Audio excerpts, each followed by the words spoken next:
Hello అండి, నేను మీ doctor Anusha Reddy, fertility expert, 49 fertility centre Warangal branch. ఈరోజు మనం ఈ వీడియోలో పేషెంట్స్ కొన్ని క్వశ్చన్స్ పంపించారండి. ఐవీఎఫ్ మీద కొన్ని బేసిక్ డౌట్స్, బేసిక్ అని చెప్పలేను కానీ మేజర్ అపోహలు, ఓకేనా?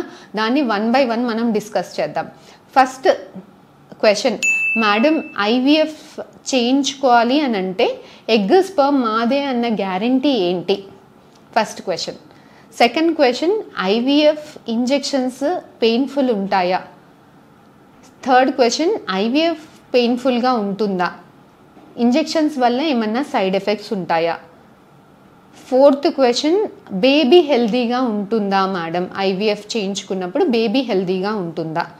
ఫిఫ్త్, ఐవీఎఫ్లో అబార్షన్స్ ఎక్కువగా అయ్యేదానికైనా అబార్షన్స్ తక్కువగా అయ్యేదానికన్నా స్కోప్ ఏమన్నా ఉందా? సిక్స్త్ క్వశ్చన్, ఐవీఎఫ్లో సక్సెస్ రేట్స్ 100% ఉంటాయా? సో ఈ 6 క్వశ్చన్స్ గురించి మనం ఈ వీడియోలో డిస్కస్ చేద్దామండి.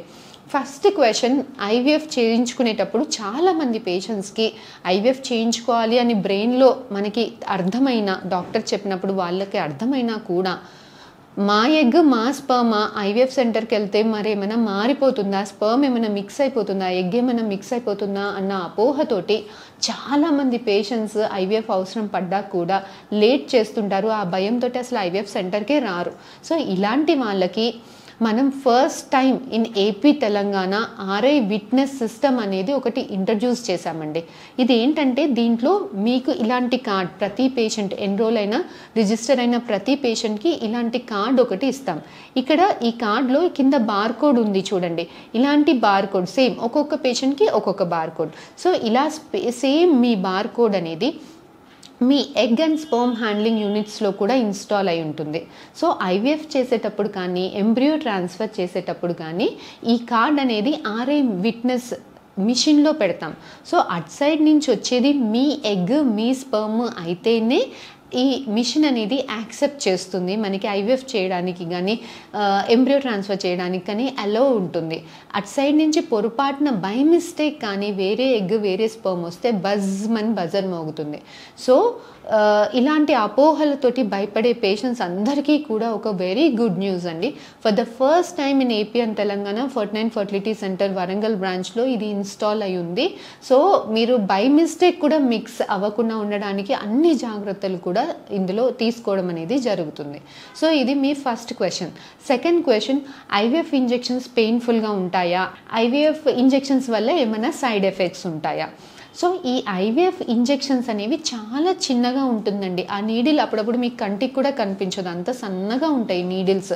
సో ఇది పొట్టకి ఇచ్చేటప్పుడు జనరల్గా స్కిన్కి ఇస్తాం కాబట్టి చాలా సన్న నీడిల్ కాబట్టి మీకు అసలు పెయిన్ అనేది అస్సలు తెలియదండి. ఈవెన్ చీమ కుట్టినట్టు కూడా సరిగ్గా అప్పుడప్పుడు తెలియదు. సో పెద్దగా కంగారు పడాల్సిన అవసరం ఏమీ లేదండి. It's only for 10 days injections అంతే. సో పెద్ద పెయిన్ఫుల్, ఆ పెయిన్ వల్ల మేము ఐవీఎఫ్ చేయించుకోలేము అన్న కంగారు అయితే అస్సలు లేదండి. పెయిన్ స్కోర్లో out of 0 to 10 it might be 1 or 2. So IVF చేసేటప్పుడు, ప్రొసీజర్ చేసేటప్పుడు ఏదైనా పెయిన్ఫుల్ ఉంటుందా, బేబీ పెట్టేటప్పుడు ఏమైనా పెయిన్ఫుల్ ఉంటుందా అని కూడా అడుగుతారు. ప్రొసీజర్ చేసేటప్పుడు జస్ట్ మనకి బ్లడ్ డ్రా చేస్తే ఎలా అయితే నీడిల్తో డ్రా చేస్తామో ఐవీఎఫ్ చేసేటప్పుడు కూడా అంతే అండి.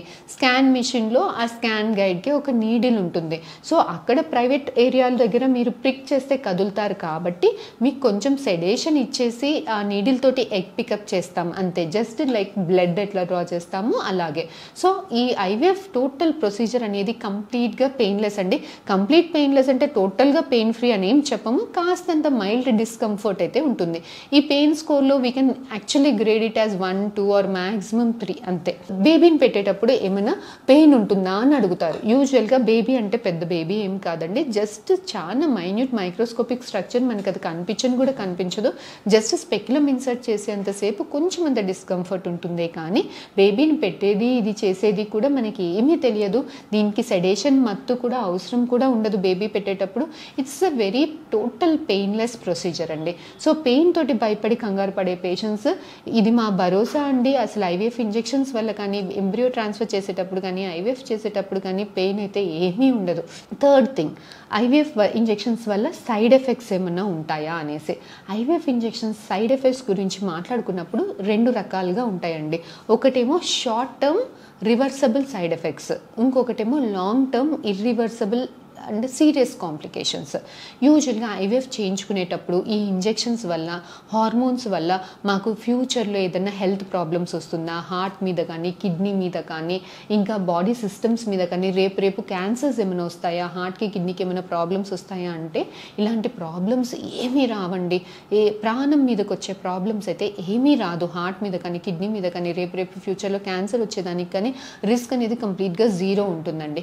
కాకపోతే షార్ట్ టర్మ్ రివర్సిబుల్ కాంప్లికేషన్స్ అంటే ఇంజెక్షన్స్ తీసుకున్నంతసేపు కాస్తంత ఒళ్ళు బరువుగా ఉండడము, పొట్ట కాస్తంత ఇబ్బందిగా ఉండడము, పొట్టలో హెవీనెస్ ఉండడము, అన్నం తింటే అరగనట్టు ఉండడము, కొంచెం అంత హెవీనెస్ పొట్టలో డిస్కంఫర్ట్గా ఉండడం అయితే డెఫినెట్గా ఉంటుందండి.